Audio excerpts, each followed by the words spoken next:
Welcome to Tenacity with Sonia C., the podcast where we dive into stories behind success, uncovering lessons learned and the insights gained by leaders and innovators in the business world.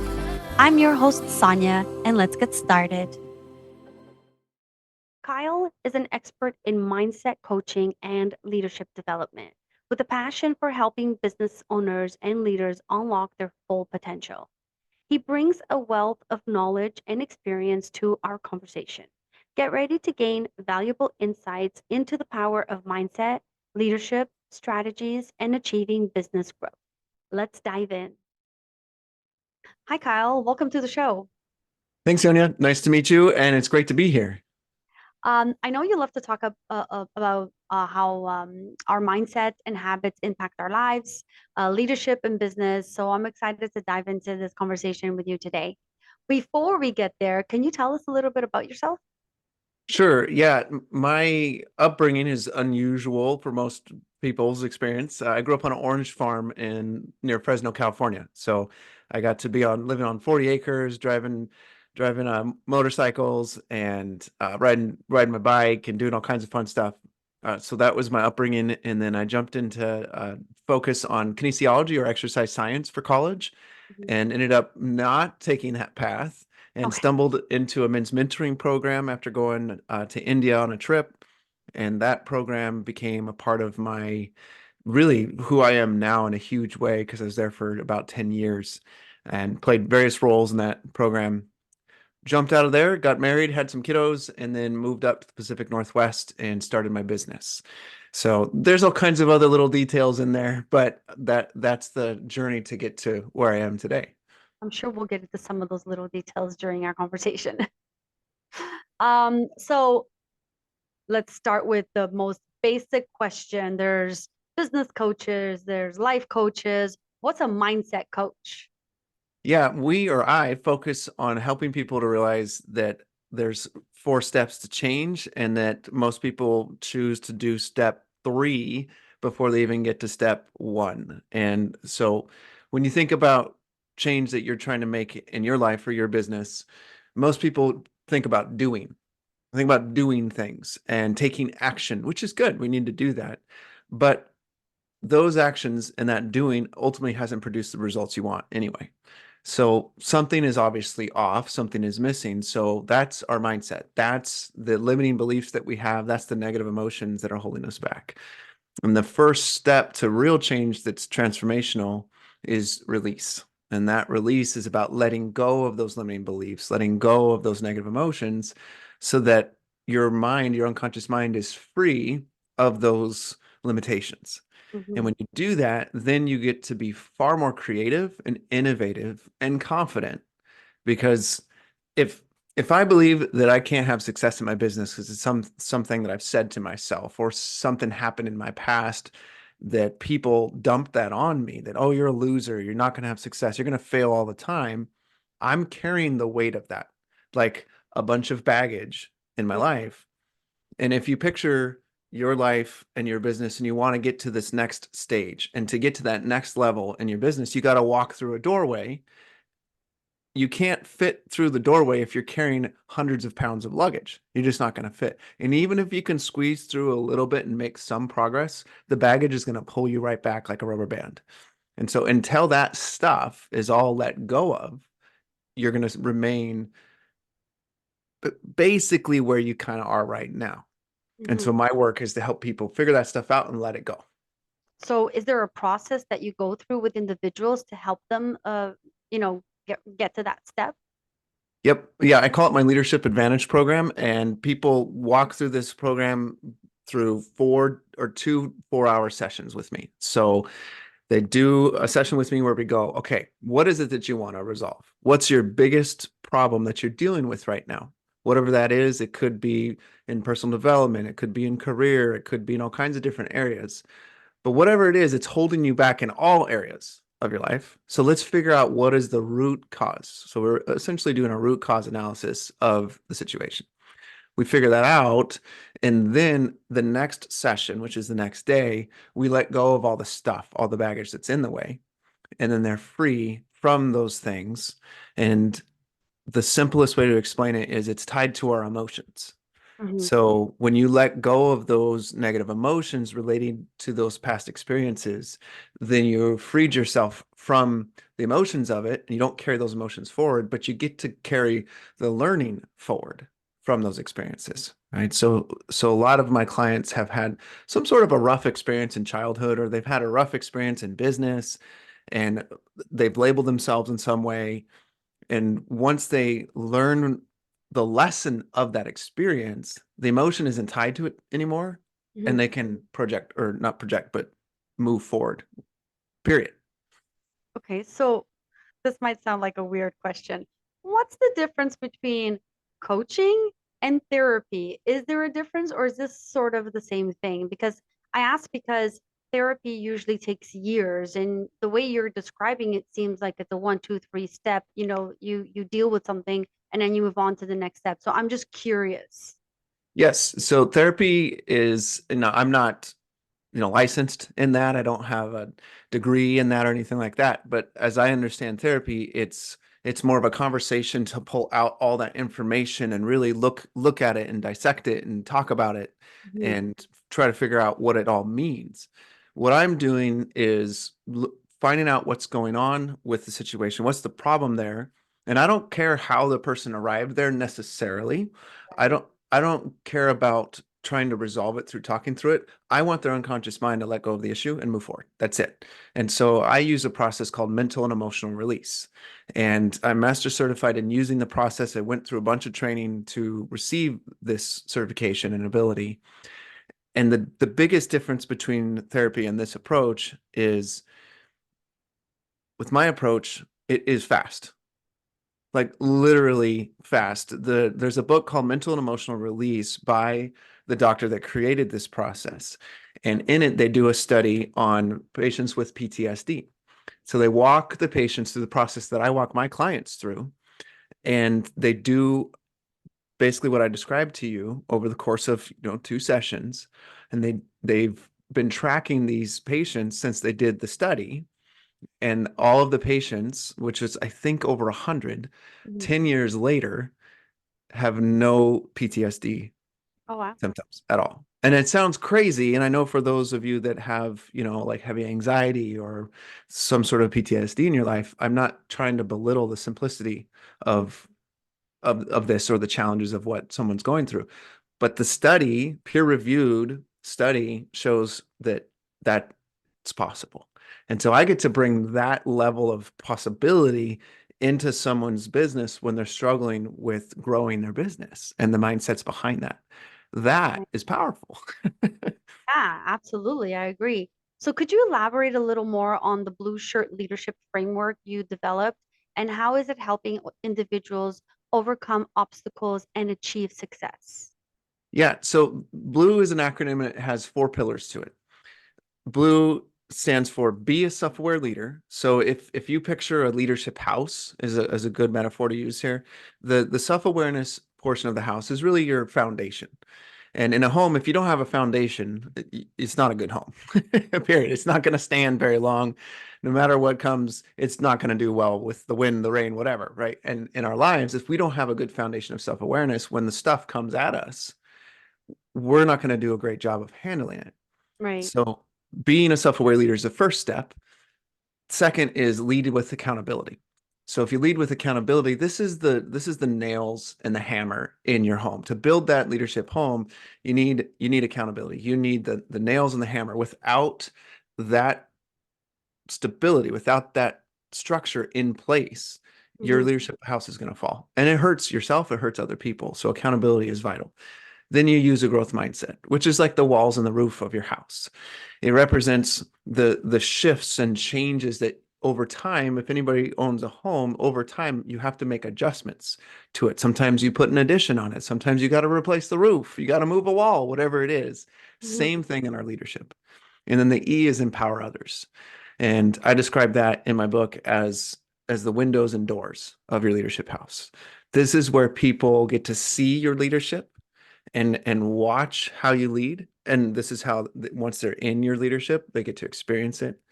But they also, the door allows people to walk in and Mhm. experience it. And it also gives those that you've led the opportunity to walk out because they've been so empowered that they have this new opportunity to go pursue their own things. So a blue leader embodies all four of those pillars consistently. Is that why you're wearing a blue shirt? Because it's called. Yes, ma'am. I just had to ask. So let's just use a quick example. So, a founder startup is trying to start a company. How can, I mean, obviously I know what your program sort of entails, but can you just, for those who are sort of trying to say, hey, maybe this is something I need.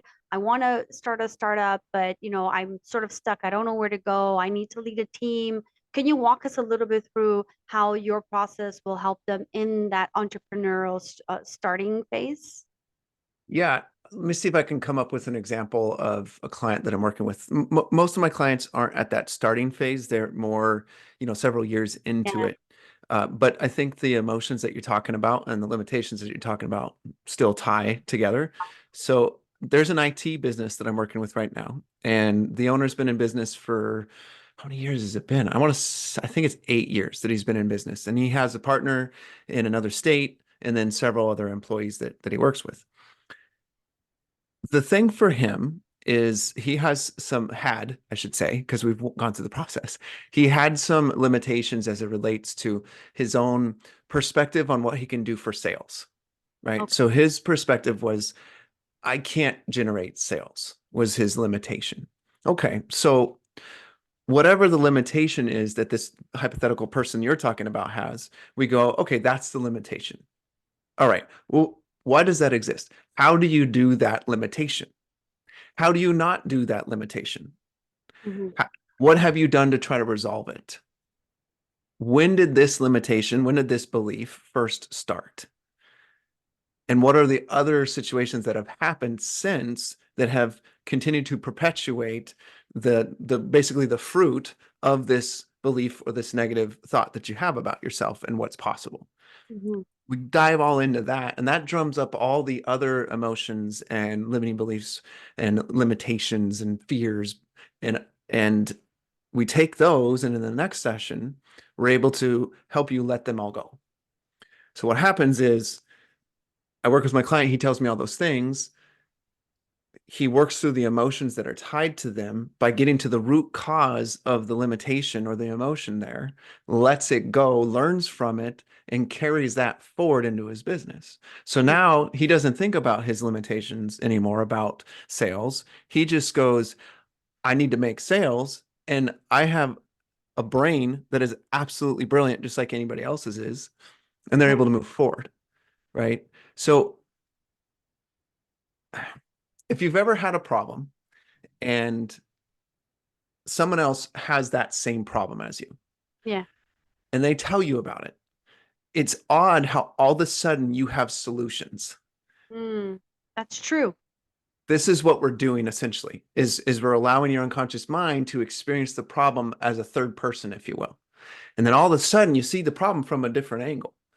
The psychology behind it is you can't have emotions in front of you. You can't have limiting beliefs in front of you because you can't have future emotions. And Hmm. so you experience that thing that's limiting you from an angle of the future, and your brain says, I can't be angry in the future. It's not possible. You can only be angry in the present, or happy in the present, or sad, or fearful in the present. So you take yourself to this place of seeing it like you're giving the problem or hearing the problem from someone else, and your brain goes, oh, I know the solution, I can let go of this. Mm. And you let go, and it is actually that simple. It might to some people sound too simple, but it is that simple, and I've done it enough times to know that it works, period, and it's really remarkable. Okay, so I have a follow-up to that. I actually was having a conversation the other day with someone about this, and I have my perception of it, and everyone has it. But like, what about imposter syndrome? I feel like that's become a bit of a buzzword. I don't believe in it. I don't want to be categorized in that. But how do you deal with people who are like, I'm gonna fake it till I make it. I have imposter syndrome. To me, like imposter syndrome and faking it till you make it is limiting you. You're not learning. You're saying, I'm gonna stay here until I'm discovered and I get fired or I realize I can't do this. How do you deal with that? Yeah, in my book, I talk about the importance of having a risk mindset and that it's important to have that. It's part of what I call the growth SUV. And if you don't have the risk mindset, then you're not going to grow because you have to experience failure to grow. You Right. know, constant success, how you're growing if you're always succeeding because you're not doing anything new because there's nothing you're learning. So for me, I like imposter syndrome.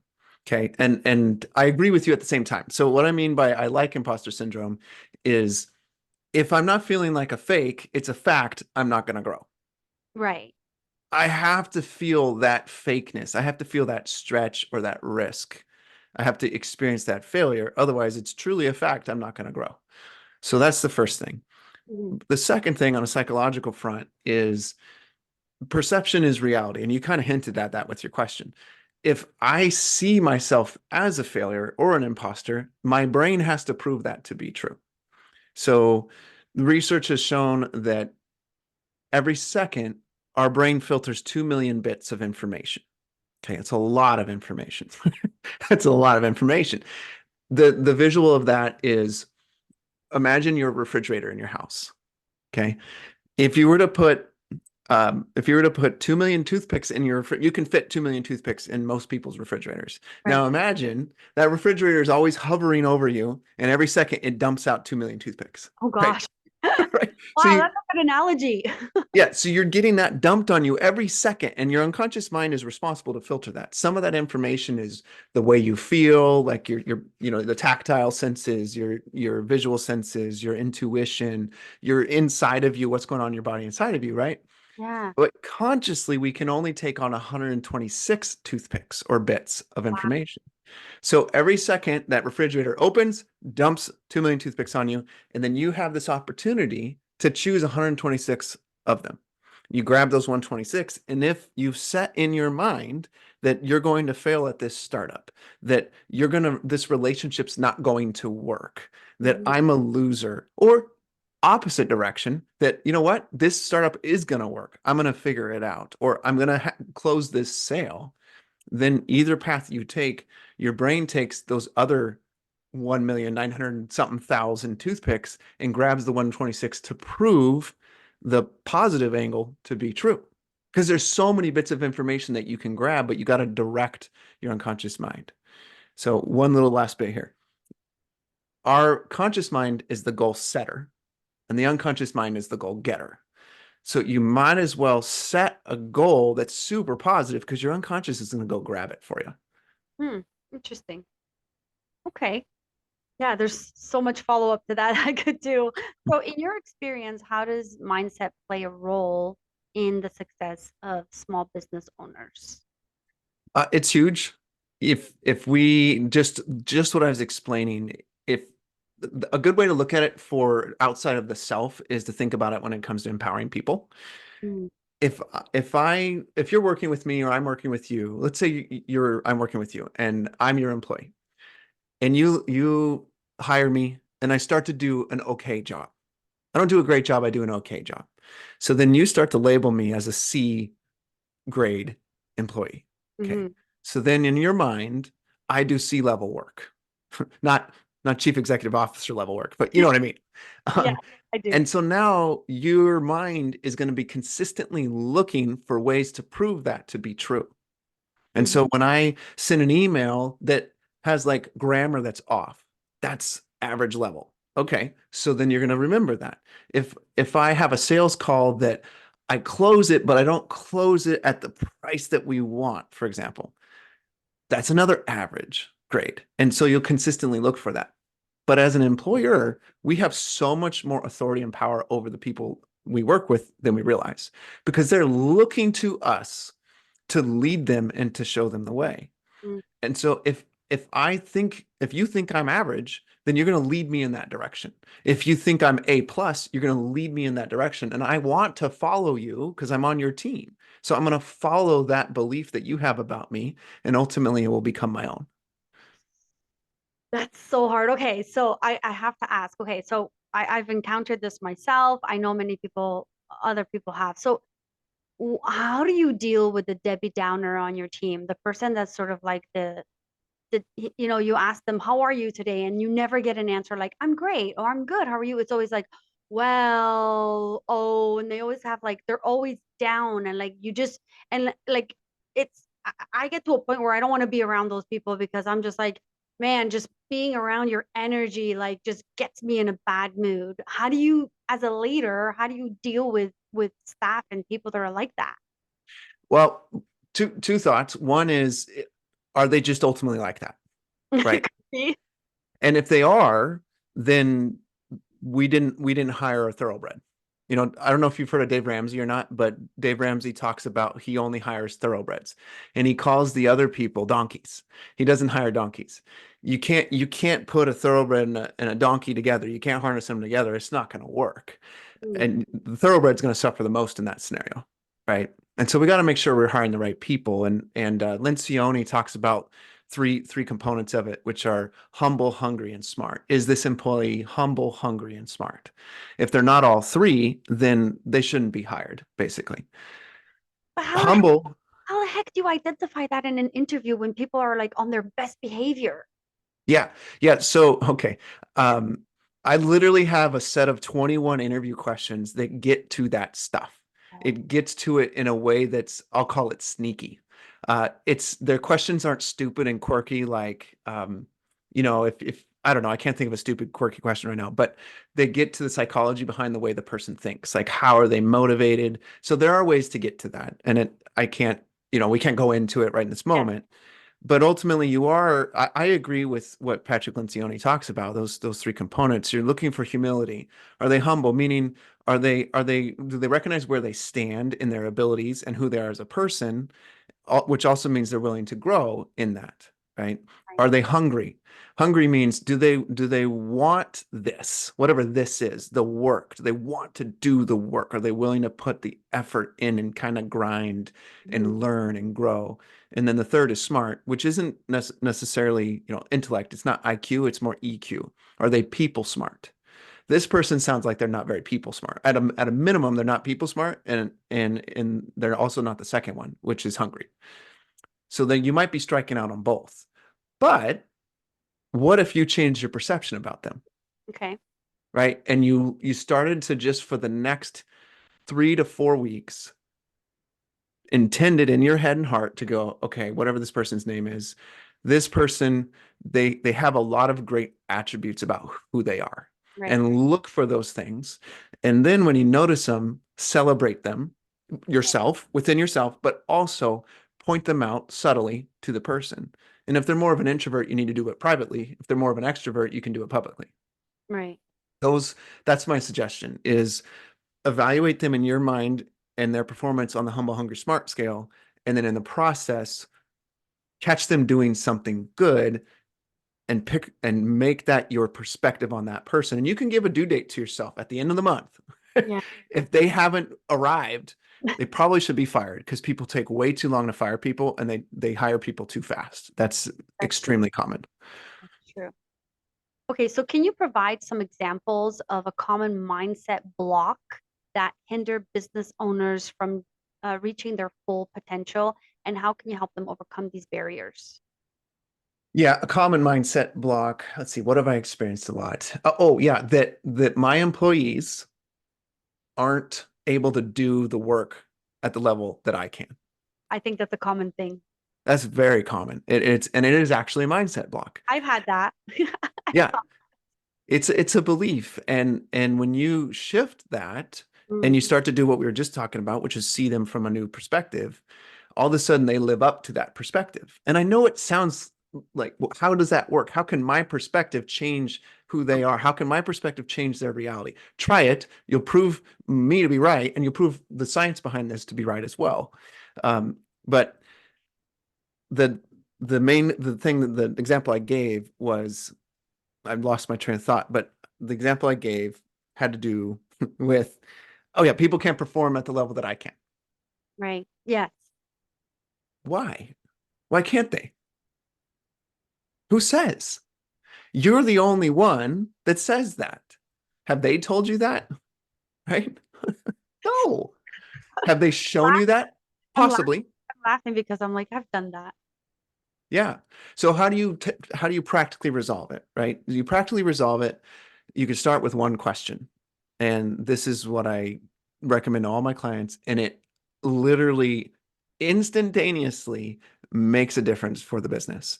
And it's 4 words. So you can write it down if you want, if you're listening, or you could just remember it. And it's, what do you think? Mm, That's it. Ask your employee, what do you think? And of course, the way you ask it matters. What do you think? Well, that's not going to work. But if you ask it from a context of curiosity, well, what do you think? And right. if you're already dumping those 2 million bits on your head and you're grabbing the 126 that assumes that this person is brilliant, and you've done step 2, which is study the people, understand who your people are and how they're wired, then you ask really good questions. But that first one is like the shortcut. What do you think? And then you shut your mouth Okay. and you let them respond. So I'll give you an example. I'm working with this lady that runs 2 schools, 2 private schools, and they're for profit, and so there's a lot that comes with that to run a for profit school. And it's an art school, and she's doing an amazing job. She's from New York, and so she has an opinion on everything. And she is a dominant personality type, and she knows this, and she doesn't mind me talking about this. I won't say her name, but she doesn't mind me talking about this. When we first started working together, she was the bottleneck, just like most business owners are. And so she was doing a ton of the work that other people could have been doing. But Mm, what happens is, because you're so stressed and so focused on doing the work yourself, you don't hire the right people because your mind doesn't see what's going on with that person. So that was one of her problems. So we fixed that. We fired the people that weren't the right people. And then I helped her to ask that question. I helped her to become a coach, to use the tools of a coach, which is ultimately asking open-ended questions and waiting for responses, and then giving people permission to fail, because they're going to learn from that. And then when they do fail, she started to celebrate and appreciate the successes and the setbacks when things didn't work out. mm, And she had a teacher come to her. This was probably 6 months ago now, but she had a teacher come to her with a problem with a parent. Teacher walks in or knocks on the door. My client lets her into the office. The teacher tells of the problem. And then my client says, well, what do you think? Literally, she used that question. She was telling me this. She was so stoked. She says, well, what do you think? The teacher starts sharing what she thinks. She comes up with some ideas and some solutions. The teacher does. And then she says, thank you so much for helping me. You're such a good listener. I really appreciate it. And leaves. 4 words, problem solved. right. So she really didn't do much. Didn't no, she just showed well, she didn't do much in terms of words, but she did an incredibly powerful thing in terms of presence. And that's what I think you could potentially do with this person that you're talking about. Yeah. And what most of us need to do if we want to stop being the bottleneck in our organizations. So what happens when I know I go through this all the time. Like I'm so overwhelmed.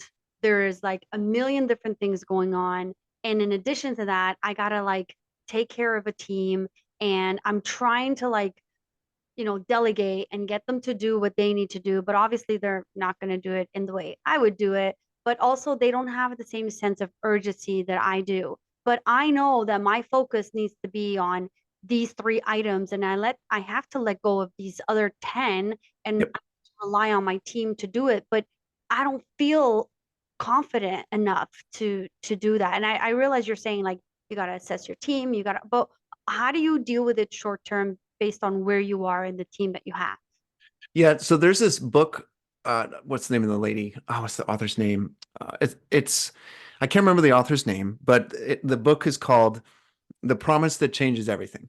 Okay. And I'm pretty sure that's the title. I think it's on my shelf over here. But anyway, the premise of the book, yeah, there it is. The promise that, yeah, it changes everything. Nancy Klein. I want to give credit to where credit's due. I took a course with her, actually with one of her people, and she has something that's called a thinking environment. And a thinking environment is what I'm kind of dabbling in this conversation with you. But you're asking a question that needs a practical solution to it, right? Practical answer, not a theoretical answer. So the thinking environment is so simple. Have you ever heard of Robert's rules? Yeah. Or okay, it's kind of that. Okay. Everybody has a chance to speak, but they only have so long to speak, and they cannot be interrupted. Okay. So at my dinner table, we'd use this at our dinner table. Everybody has a chance to speak, but you cannot interrupt. When someone starts to share, it's their turn. And when they're done, you get to speak. So my children are learning the respect, first of all, but they're learning that people have things to say. And if you let that thought fully come out without interruption, it becomes a really insightful thought. So the metaphor that she uses, which I love, is I'm trying to tell you something. I'm telling you a story. I'm telling you an idea.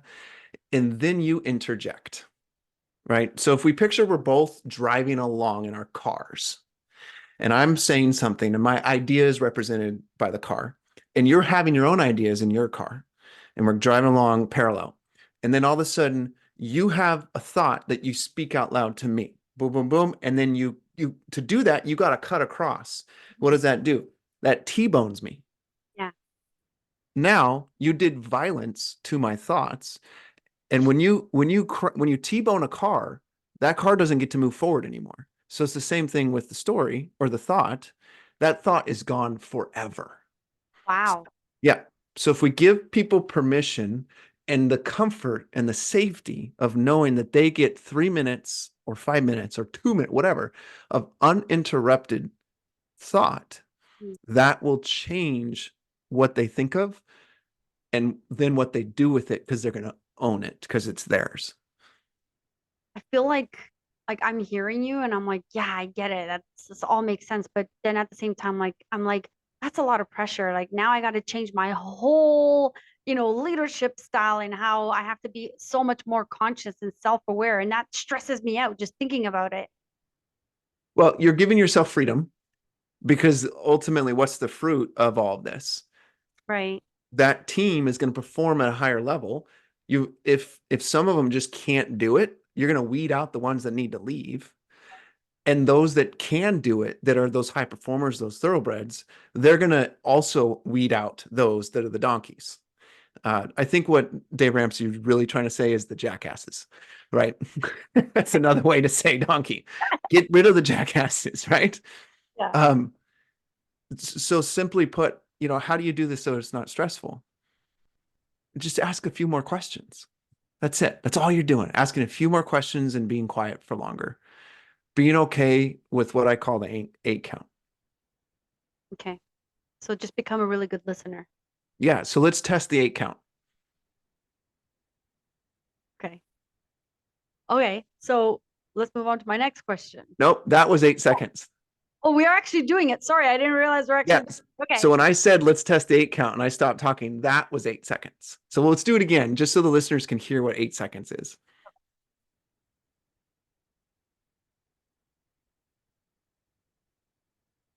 That's 8 seconds. That's So a long be time. okay.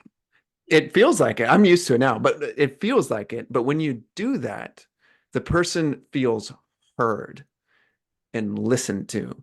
And now the trust goes up. So all I'm asking you to do is ask a question. I'm asking the listeners the same thing. Ask a question and be okay with the awkwardness of an 8 count of silence. And if you want to, you can count it in your head. Because at first you might need to do that. And I did. So if they don't answer you like within 2, 3 seconds, you don't have to fill that space with more words while they're sort of coming up with an answer. Just give them the time and just wait those 8 seconds. Yep. I did this with a client once where I had a question in mind that was, a powerful question tied to his situation. I wish I could remember the question, but I asked it. And then I knew it was going to take a while for him to respond. So I prepared myself to wait. And I was kind of playing with this approach because I was learning it and struggling with it. Because obviously I talk a lot. I mean, I'm clearly talking a lot on this episode. So I had my watch on and I got the timer ready. Okay, I was on the phone with him, so he couldn't see me. So I got the timer ready and I hit the button and I started it. Well, I asked the question, hit the button, I started it. It took him over a minute and 15 seconds to respond. I didn't say a word for a minute and 15. Then I don't remember what his answer was, but I remember that it was the breakthrough he needed. That's a long time of awkward silence. Yes, but I honored him because I let him think. And that we don't hire people to be taskers. Yeah. Right. A good hire is you realize the possibility of their unconscious mind. A good perspective on yourself to get us back to thinking about ourselves as solopreneurs or business owners and leaders is to think about the power of your unconscious mind and all that you really know and all that you've really experienced and how all that is in your mind and you have access to all of that at any time you want if you take the time to listen to either them or to yourself. Either way, you have access to that super quantum, literally quantum computer. Mhm. It's wonderful. So why don't we do that more often? Control. We're prideful. We have egos and they get in the way and we get anxious. You were kind of talking about this earlier, and I was thinking about anxiety and how that's what stumbles people quite a bit. Yeah, it's an ego problem. We want to be right or we want to do it our way. Ultimately, our way works, a good majority of the time, Yeah. but it's not going to work all the time. So we got to be okay. What's his name? Jocko Willenick talks about ego, and he tells a story about um, somebody doing something in his organization. I don't remember what it was, but doing something in his organization, and ultimately, Jocko was the one that created the success, but this other individual played a role in it and then took all the credit.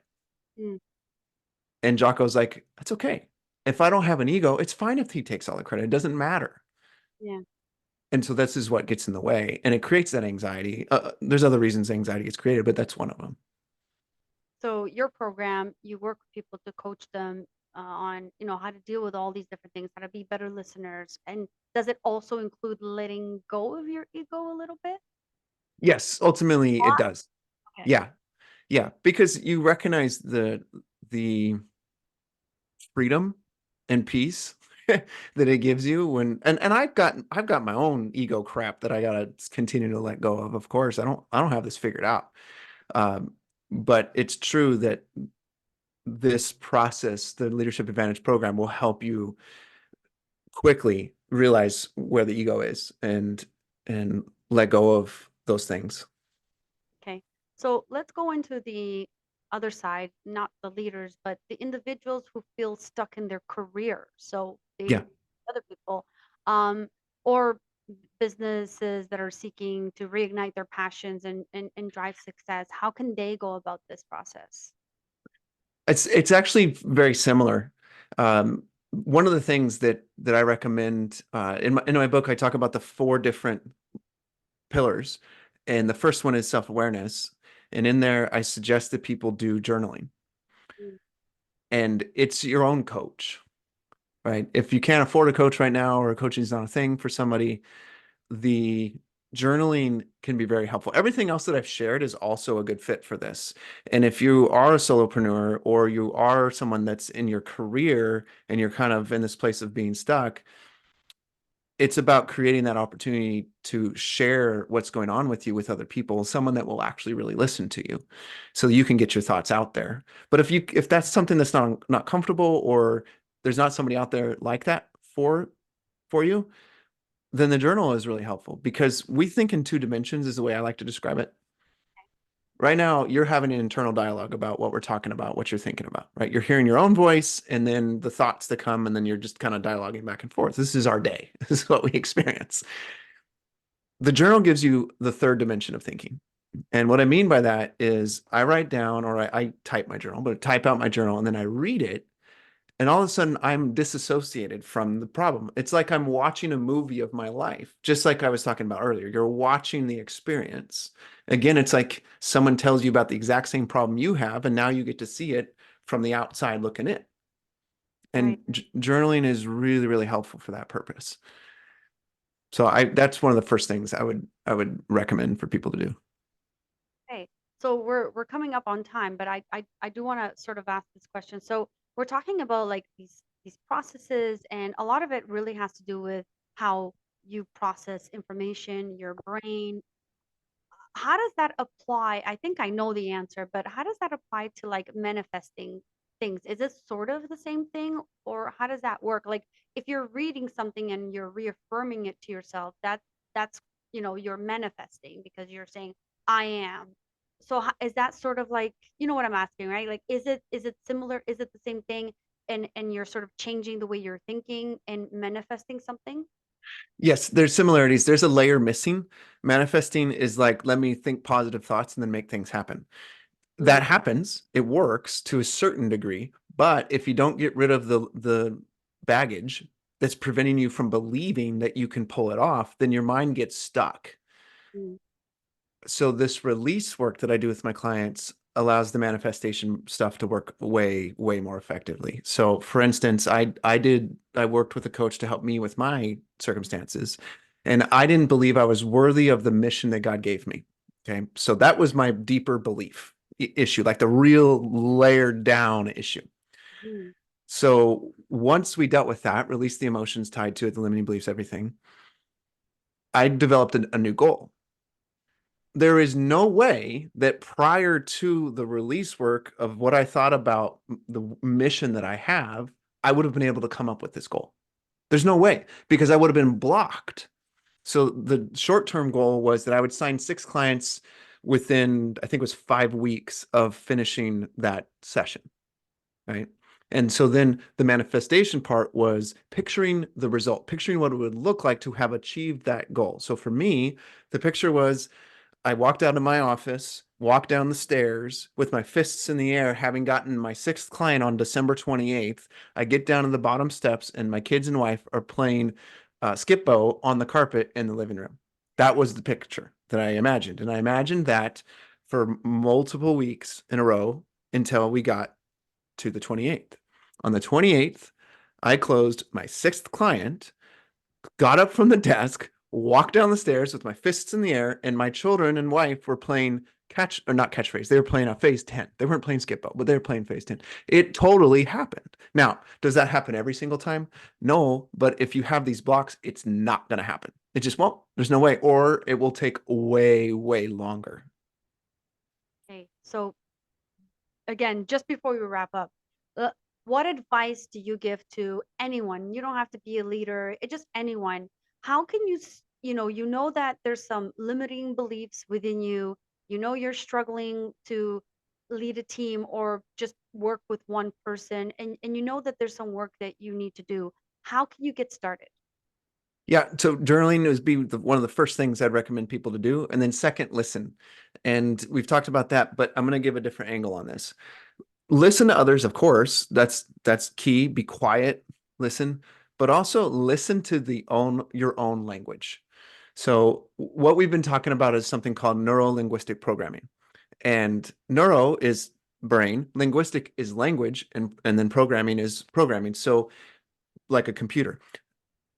If I say the things that we were talking about before, that like I'm a loser or I'm a highly successful business owner, I'm programming one of those two things into myself because over and over we say it. The example is if you say, man, this person's such a pain in the neck, slowly but surely you're going to experience neck pain because you've told yourself that that's what this person is. This job stresses me out. You're going to stress yourself out because your brain has to prove that to be true. That's what your brain is the goal getter, right? Your mouth is the goal setter. So listen to your own language and then maybe ask a couple people around you to listen to the way you speak about yourself and about your situations and give them permission to give you feedback on when it's both positive and negative. And that's kind of the accountability component of the blue. Wow, that's powerful. I like how you phrase that. I'm gonna go back and rewatch this and apply it to myself. Awesome. So as we're wrapping up, can you tell us all about your book? How can people reach out to you? If anyone is interested in your program, how can they find you? How can they get started? Yeah, so the easiest way to find me is go to blueshirtcoaching.com and you can learn all about the things that I'm doing. You can get access to the book, my community. I have some courses I've created as well. So, pardon me, that's the best way to connect with me in that way. The book is on sale on Amazon. It's called Right Now Leadership, a four-part framework for today's leader. And a lot of what we've spoken about today is in the book. And then obviously a lot of other things are also in there. And essentially, it's the 20 mindsets and 20 habits that today's leaders need to find success. And the beauty of it is any of those habits, not all of them, I wouldn't advise that, but any of them you can apply right now. There's things that you can do right now to shift your leadership. And that was the point of the book. I want people to grab a hold of those that they can do right now because we all want change now, and it's totally possible. I love it. Okay, well, thank you so much for coming on and walking us through this journey. I feel like I got a lot out of it and our listeners will too. Thank you so much, Kyle. I appreciate it. Yeah, thank you for the opportunity. It was awesome. And that's a wrap. I want to thank Kyle for sharing his wisdom and insights from navigating mindset challenges to fostering resilient leadership. Kyle's expertise has left us inspired and equipped with actionable strategies for personal and professional growth. Be sure to connect with Kyle on social media and explore the Blue Shirt Leadership Framework for further guidance on your journey to success. To our listeners, thank you for joining me again on this journey of discovery and inspiration. Don't forget to subscribe to this podcast on your favorite platform, leave a review, and tell me what topics you'd like me to explore in future episodes. Remember, the future belongs to those who embrace change and innovation with tenacity. Keep striving, keep innovating, and most importantly, stay tenacious in your pursuits. Thank you for tuning in. I look forward to bringing you more inspiring conversations in our upcoming episodes. This is Sonia signing off, but as always, remember to chase your dreams with tenacity.